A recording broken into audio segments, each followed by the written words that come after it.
Gurugram news channel को subscribe करें और बेल दबाएं ताकि कोई खबर रह न जाए।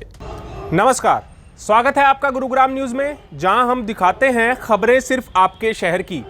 आज सुबह तकरीबन 3:30 बजे गुरुग्राम के इफ्को चौक के पास एक टैक्सी ड्राइवर की दर्दनाक मौत हो गई।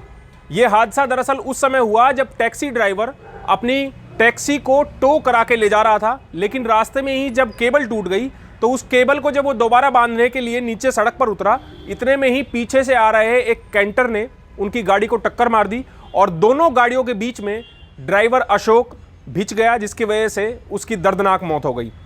इस घटना के बाद जो परिजन थे और जो गुस्साए टैक्सी ड्राइवर थे, वो अशोक के शव को लेकर कंपनी के बाहर पहुंच गए और हंगामा करने लगे। उनकी मांग है कि ड्राइवर अशोक के परिवार को कम से कम 50 लाख रुपए का मुआवजा दिया जाए, ताकि अशोक के 2 बच्चे और उसके परिवार का लालन पालन हो सके। इस पूरी घटना के बाद गुरुग्राम पुलिस ने अज्ञात वाहन चालक के खिलाफ केस दर्ज कर लिया है और सोहना रोड पर, जहां पर ये टैक्सी कंपनी है ब्लू स्मार्ट मोबिलिटी, जो इलेक्ट्रिक टैक्सी चलाने का काम करती है, उसमें अशोक बतौर ड्राइवर काम करता था और आज सुबह ही यह दर्दनाक हादसा हुआ जिसमें अशोक की मौत हो गई। हमारे विशेष संवाददाता योगेश कुमार वहां पर पहुंचे कंपनी के बाहर, जहां पर जो अशोक के साथी हैं वो लोग प्रोटेस्ट कर रहे थे। जब अशोक अपनी गाड़ी को लेकर हाईवे से निकल रहा था तो अशोक की गाड़ी बंद हो गई थी और उसी मदद के लिए उसने कंपनी में कॉल लगाया। कंपनी ने दूसरे ड्राइवर को भेजा और उस गाड़ी को टो करके ले जाया जा रहा था। तभी अचानक गाड़ी के जो वायर, जो लोहे की वायर से कनेक्ट करके ले जाया जा रहा था, वो वायर टूट गई थी। दोबारा से टो करने के लिए जब अशोक उतरा तो गाड़ी को टो करने के लिए दोबारा से बांध रहा था उसको, लेकिन अचानक से एक अज्ञात वाहन आया और पीछे टक्कर मारी। दोनों वाहनों के बीच में आकर अशोक घायल हो गया था और उस घायल अवस्था में जब उसको हॉस्पिटल ले जाया गया तो डॉक्टरों ने उसको मृत घोषित कर दिया था। मैं सबसे पहले उस गाड़ी की तस्वीरें दिखाना चाहूँगा जिस गाड़ी को टो करने की अशोक कोशिश कर रहा था। इन तस्वीरों को देखकर आप अंदाज़ा लगा सकते हैं कि जो पीछे से टक्कर मारी थी वो कितनी ज़ोरदार होगी और वो अज्ञात वाहन इस गाड़ी में टक्कर मारकर वहाँ से फरार हो गया।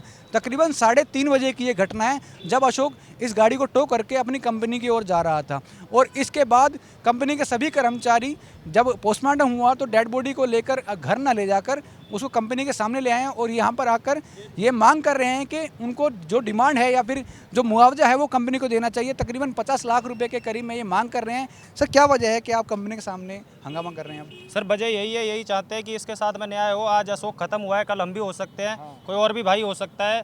तो उसके 2 छोटे छोटे बच्चे, एक 3 साल का, एक 5 साल का, हम चाहते हैं कि उसके बच्चे के लिए और उसकी वाइफ के लिए 26 साल की उम्र है, तो उसकी तो पूरी लाइफ ख़राब हो गई, जिसके लिए मुआवजा दिया है। 50 लाख रुपए के मुआवजा चाहते हैं। बाकी जो ड्राइवरों से आपस में हो सकेगा वो उसके लिए करेंगे।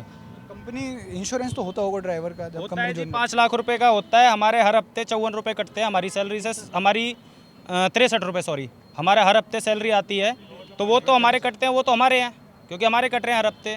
तो उन 5 लाख को देने के लिए बोल रहे हैं और अपनी तरफ से कुछ मतलब मदद नहीं कर रहे हैं। जो हम चाहते हैं, हम कह रहे हैं कि आप पर्सनली क्या मदद कर सकते हो, तो कोई मदद नहीं कर रहे हैं। कल को इनके साथ हो जाएगा, कौन मदद करेगा? कौन सी कंपनी है और अधिकारी क्या कह रहे हैं वापस? ब्लू स्मार्ट मोबिलिटी कंपनी है जो अपनी टैक्सी कैब में नई आई है 1-2 साल पहले, बैटरी वाली। यही चाहते हैं। ये अशोक के वो साथी थे जो अब अशोक के हक की आवाज़ को लेकर ब्लू मोबिलिटी जो कंपनी है जो टैक्सी सर्विस का काम करती है और इसी आवाज़ को लेकर वो उनके कंपनी के बाहर खड़े हुए हैं और लगातार ये कंपनी के अधिकारियों से मांग कर रहे हैं कि 50 लाख रुपए अशोक को मुआवजा दिया जाना चाहिए ताकि अशोक का जो है अशोक के परिवार का गुजर बसर हो सके। अब देखना हो कि आखिर ये इन कर्मचारियों की मांग पूरी होती है नहीं। कैमरामैन मोनू के साथ योगेश कुमार, गुरुग्राम न्यूज़। मृतक टैक्सी ड्राइवर अशोक बिहार का रहने वाला था और गुरुग्राम में टैक्सी चलाने का काम किया करता था, लेकिन आज सुबह हुए इस दर्दनाक हादसे में उसकी मौत हो गई। अब गुरुग्राम पुलिस छानबीन कर रही है कि आखिरकार अशोक की टैक्सी को टक्कर मारने वाला वाहन कौन था और आखिर कौन था कि जिसकी लापरवाही के चलते एक निर्दोष की जान चली गई। इस खबर के बारे में आप हमें अपनी राय कमेंट करके ज़रूर बताइएगा। साथ ही साथ आप इस खबर को शेयर ज़रूर कीजिएगा ताकि ज़्यादा से ज़्यादा लोगों के पास सही जानकारी सही समय पर पहुंच पाए। नमस्कार।